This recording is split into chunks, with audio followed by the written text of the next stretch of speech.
वक्फ शुदा ज़मीनों के बारे में जो अभी पार्लियामेंट में बिल पास हुआ है, हर मुसलमान इससे बाखबर है और हर मुसलमान जानता है कि इससे हमें क्या नुकसान होने वाला है। मैं मुसलमानों से सिर्फ़ इतनी गुजारिश करता हूँ, क्या आपको नहीं मालूम कि आपके महल्ले की मस्जिद वक्फ शुदा ज़मीन पर है, आपके महल्ले का कब्रिस्तान वक्फ शुदा ज़मीन पर है, आपके इलाके का मदरसा, मकतब, ईदगाहें वक्फ शुदा ज़मीन पर है। अगर ये सब चीज़ें आपसे ली जाएं तो आपका कितना बड़ा नुकसान होने वाला है कि आपको नहीं मालूम। फिर क्या वजह है कि अभी भी मुसलमान सोया हुआ है? क्या वजह है अभी भी मुसलमान के अंदर बेदारी नहीं आ रही है? क्या वजह है अभी भी मुसलमान उठ खड़ा नहीं हो रहा है कि वो इसके ख़िलाफ़ आवाज़ उठाए, कानूनन कार्रवाई करे और अपनी आवाज़ आगे तक पहुंचाए कि नहीं, ये हमें कानून अभी हक़ देता है, जमहूरियत हमें इस चीज़ के हक़दार बनाती है, हमें हक़ देती है कि हम इसके ख़िलाफ़ आवाज़ उठा सकते हैं। हम ये वक्फ पर जो कानून बना है इसके ख़िलाफ़ हम आवाज़ उठा सकते हैं। इस वक्त जो हमारे कायदीन है, हमारे लिए ज़रूरी है कि हम उनका साथ दें, उनके हक़ में बोलें और इस वक्त खड़े हों और अपनी आवाज़ उठाएं कि नहीं, हम ये कानून जो बन रहा है इसमें हमारा नुकसान है, हम इसको एक्सेप्ट नहीं करेंगे। कानून के दायरे में हमें ये सब चीज़ें करनी पड़ेगी। अगर हम सोए रहे और हम बेदार नहीं हुए, फिर सोच ले कि हमारा कितना बड़ा नुकसान होने वाला है, वो हम सोच ही नहीं सकते।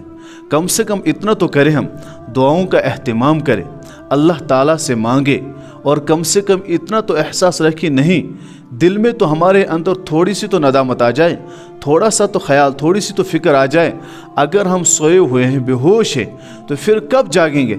जब हमारी मस्जिद पर नोटिस लगेगा, कब्रिस्तानों पर लगेगा, हमारी ईदगाहों पर लगेगा, हमारे मदारिस पर लगेगा, मकातिब पर लगेगा कि वक्फ प्रॉपर्टी है, अब मुसलमान या फ़लाने महल्ले के मुसलमानों का इस पर कोई हक़ नहीं है। मुसलमानों सोचो, बेदार हो जाओ, या हमें कानून हक़ देता है, जमहूरियत हमें इस चीज़ का हक़ देती है कि हम अपनी आवाज़ को उठाएं, हम बोलें और अपनी आवाज़ को रखें कि हमारे जो कायदीन हैं उनका साथ दें। और हमें अगर ये कहा जाता है कि हम निकले बाहर, हम प्रोटेस्ट करें, करना चाहिए मुसलमानों को, ताकि अपनी आवाज़ उठाएं। कहीं ऐसा ना हो कि अल्लाह के घर को हमसे छीन लिया जाए, हमसे वो जो हमारे यहाँ मजहबी चीज़ें हैं, मजहबी जगह हैं, वो हमसे जब छीन ली जाए, फिर अल्लाह के यहाँ हम मुजरिम होंगे और फिर क़यामत के दिन हमारी पकड़ होगी।